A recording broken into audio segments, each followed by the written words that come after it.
Книга 13. Тао. Путь Вознесения.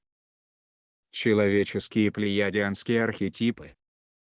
Архетип Зевс – верховный бог. Для рабов, Зевс провозглашал себя верховным богом. А в обществе Анну и плеядианцев он прежде всего был бизнесменом. Зевс был тем, кто принимал необходимые меры для продажи минералов с земли плеядианцам, которые в то время преобразовывали и распыляли золото, чтобы поддерживать золотую октаву в своей Солнечной системе.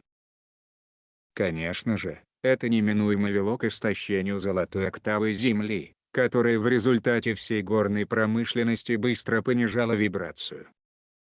Последней каплей стала продажа Зевсом 18 крупнейших минеральных кристаллов, группе из Ориона, и вывоз их с Земли.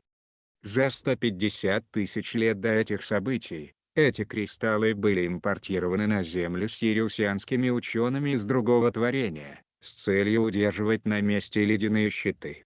Как только минералы удалили, обрушился невообразимый дождь, разрушались и таяли ледяные щиты. Дождь буквально шел столбом, впоследствии породив ваши океаны. Этот инцидент также известен как Великий потоп. Мердок предвидел разрушение ледяных щитов и спас всю остальную часть семьи, перебравшись с ними в космическом корабле на Марс, и пребывая там, пока дождь не прекратился. Первоначальный особняк Анну находился в глубокой долине с множеством туннелей во внутреннюю землю. При затоплении водой, это место, так же как и другие глубокие впадины, оказалось охвачено океаном. После этих событий, Анну соорудили себе новое пристанище на горе Олимп, располагавшейся высоко над уровнем моря. Большинство их ближайших рабов погибли при наводнениях. И они были вынуждены заново начать обучение рабов, чтобы сделать из них наиболее угодных слуг.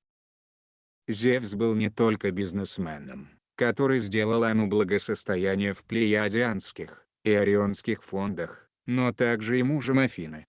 Афина, богиня мудрости, была замужем за оригинальным Зевсом, который в результате методов продления жизни прожил почти 10 тысяч лет.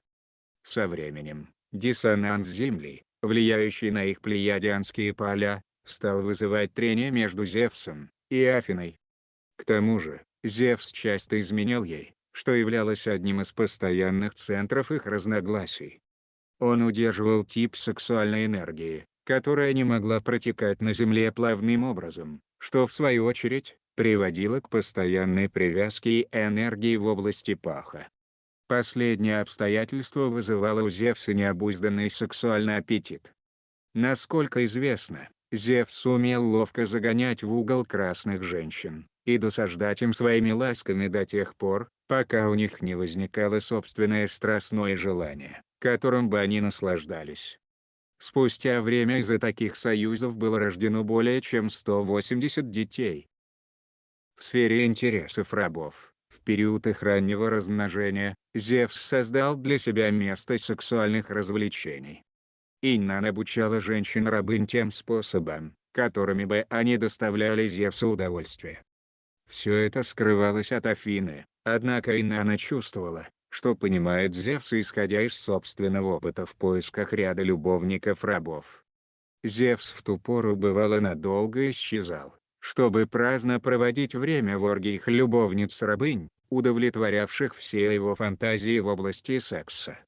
Из такой игры возникла идея создать специальное место развлечений, в окружении которого удовлетворялись бы все сексуальные фантазии. Это было первой стадией проекта, разраставшегося, чтобы со временем стать подобным современному Диснейленду, хотя особенностью тематики парка были сами рабы, а не оживляемые механизмы. Со временем, с Плеяд начали прилетать тысячи мужчин, чтобы получить удовольствие с обученными сексуальным практикам рабынями Анну. Можно представить это как усовершенствованный публичный дом с весельем, стриптизершами, которые танцуют на коленях у посетителей, сидящих голыми за обеденным столом, и оргиями в комнатах с изощренной обстановкой, подходящий для всех известных человеку сексуальных позиций. Девочки были обучены плеядианскому языку, а позже орионскому, поскольку сфера их услуг распространялась также на мужчин из Ориона, имевших такие же сексуальные потребности.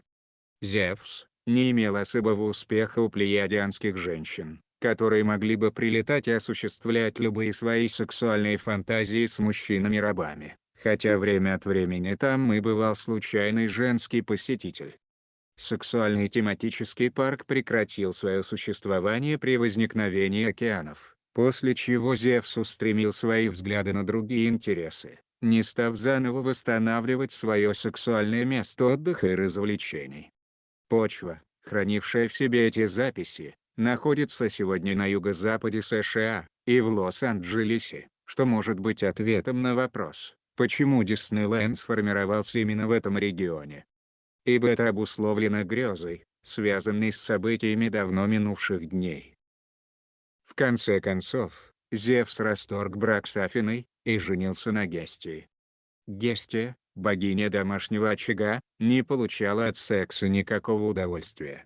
И для Зевса это оказалось идеальным решением, который в ту пору уже постоянно раскаивался за свои сексуальные похождения, которыми он, так или иначе, наслаждался больше, чем браком. Гестия производила впечатление безупречной жены и ставилась рабам в качестве примера. По прошествии времени, когда рабы стали неконтролируемо рожать детей, брак стал обязательным условием для занятия сексом, позволяя тем самым ограничивать число новорожденных детей рабов. Зевс тщательно проверял, чтобы рабы испытывали страх перед Ану, что касается данных условий, и в обязательном порядке наказывал через смерть тех, кто нарушал новый сексуальный кодекс. Этого было достаточно, чтобы со временем свободные сексуальные привычки изменились у рабов на твердую мораль брака. Зевс предпочел закончить свою жизнь эвтаназией, после того, как ему исполнилось почти 10 тысяч лет.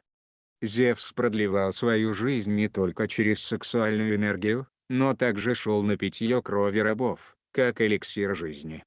Сын Зевса, тоже названный Зевсом, унаследовал его господство в течение своих 4000 лет, и, в конечном счете, так же как и его отец, выбрал эвтаназию.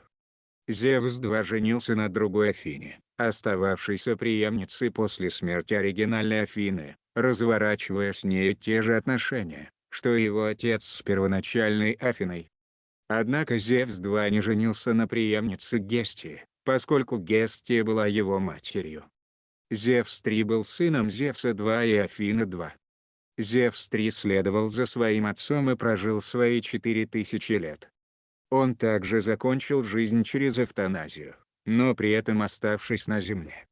Зевс-3 недолюбливал секс, при этом, скорее всего, находясь в полярном противовесе своему дедушке, и не произвел на свет ни одного преемника. Здесь можно увидеть проявление полярности, которая по прошествии времени дала полностью противоположный результат среди Ану. Зевс, подобный Инанне, прожил со своими преемниками так долго, что было бы невероятным увидеть все стереотипы, выраженные в архетипе Зевса, в одном человеке с двумя цепочками ДНК. Так же, как и в случае Инанны, Земля разделила Зевса на 3 преобладающих архетипа, которые выражены в человеческих грезах по всему миру. Архетип Зевс – жеребец. Человек, выказывающий этот первичный стереотип, может быть порнозвездой. От таких людей часто можно услышать, что они любят секс, постоянно думают о сексе, никогда не могут им достаточно насытиться, и всегда сексуально озабочены. Если этот тип человека вступает в брак, то он или она, скорее всего, нарушит свою верность подобно Зевсу, который вел нечестную игру с Афиной и Гестией. Если жена не любит секс, то, возможно, она будет рада, что ее муж ищет любовниц на стороне. Если женщина выражает архетип Зевса, то весьма вероятно, что она обманет своего супруга точно так же, как и ведомый этим стереотипом мужчина. Зевс – бизнесмен. Человек, проявляющий этот первичный стереотип, будет почти совершенным дельцом и коммерсантом. По-видимому, такого человека можно представлять себе в качестве акулы бизнеса. Те, кто сегодня возглавляют крупнейшие фирмы и корпорации, и прошли свой путь до председателя правления, или стали предпринимателями, разворачивающими многомиллионную компанию, вероятно, удерживают данный первичный стереотип. Корпоративные перевороты, рейдерные захваты, поглощение компаний, слияние компаний происходят, когда двое или больше представителей данного характера конкурируют за господство в определенной сфере промышленности. Зевс – моралист. Человек, имитирующий этот первичный стереотип, будет проповедовать крайнюю степень морали, и в основном в отношении секса. Однако в негласной сфере, люди данного стереотипа не практикуют то, что они проповедуют другим. На сегодняшний день существует много фантазеров из христианского, католического фундаментализма, выражающих этот архетип в действии. Мусульманский фанатизм проистекает в настоящее время из тех же корней. Те, кто выступает за запрещение браков между гомосексуалистами, другой пример выраженности данного архетипа в наши дни.